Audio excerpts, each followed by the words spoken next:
Assalamu alaikum. Sunana Auwal West. Duk abubuwan da na faɗa kan Hadiza Gabon ba kaman kalma da na faɗa na zancen kawalinta, wallahi duban san wannan magana ba, ɓaci rai shi ya kawo haka. Amma ina ba iyayenta hakuri da 'yan uwanta da masoyanta.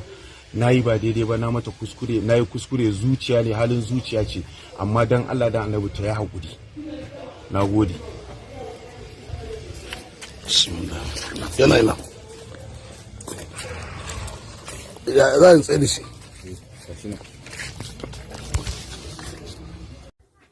Salamu alaikum jama'a, sunana Auwal West, ɗaya daga cikin jarumai na Kannywood. Hadiza da kike magana ke cewa da haka ake ɗaga namu, ki gaya mana wani jarumi na Kannywood ko mace ko namiji wanda ya abun farin ciki ya same shi ko abun bakin ciki ya same shi wanda ba a taba posting din shi an taya shi jaje ko an taya shi farin ciki ba.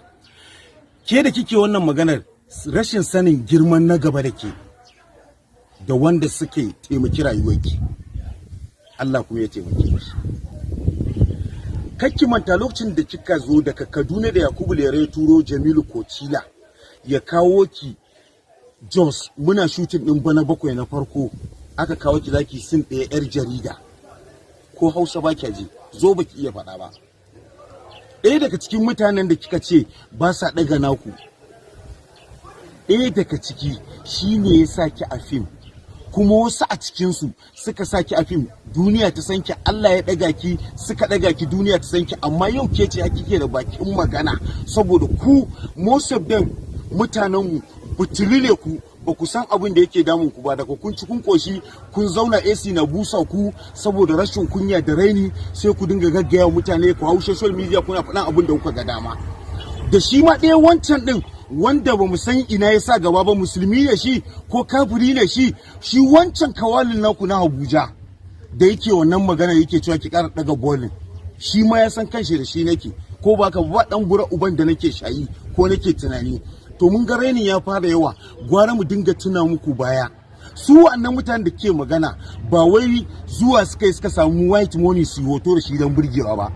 In baki sani ba, mutane masu daraja masu kima DSTV suka zaba a cikin wasu daga cikin ɗan uwanmu jarumai da producers, aka zaba aka je yin meeting ne akan ci gaban Kannywood, akan harkar fina-finai akai, ba wai haka kawai sa ga white money suka hau yin hoto da shi ba.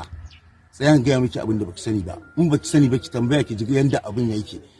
To da duk abubuwan da ake a social media ba ma magana, amma mun ga abin ya fara zama raini da rashin kunya. Daga yanzu mu za mu fara gyarawa, daga mace har namiji zama, za mu fara discipline, za mu dinga cin gutsun uwar yaro ko yarinya. Duk masu raini da wani rashin kunya a social media, dan me cin uwarsu, dan me fesa uwarsu mani a fuska, to za mu fara gyara kowane zama.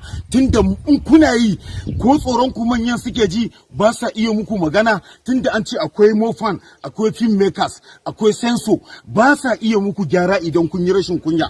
To mu za mu gyara ku da karfin tsiya, za mu ci durin uwarku daga mace har namiji. Duk wanda ya ƙara zuwa social media yake wani hauka dan Kannywood, wallahi sai mun gyara mai zama. Idan ba sai mun ci gutsun uwar shi ba, ko mace ko namiji ba, Allah ya tsina, wallahi sai mun gyara mutum zama. Wallahi Allah, idan rashin kunya ce mun ci uwar ku rashin kunya, idan kuma ganganji kuke ji ko wani hauka, duk mun fi ku. Idan zaman lafiya kuke so, kuma mun fi ku son zaman lafiya. Ya za ku dinga ɗaukar mutane kamar dabbobi, kuna hawa social media kuna zagin jama'a, ba ku san mutuncin mutane ba. Wani irin raini ne da rainin hankali. Yan kutumar bura uba shegu kawai. Duk wanda ya fasa tsinin gutsun uwarsa, inji ni Auwal West. Duk wanda ya raga mun gindin babarsa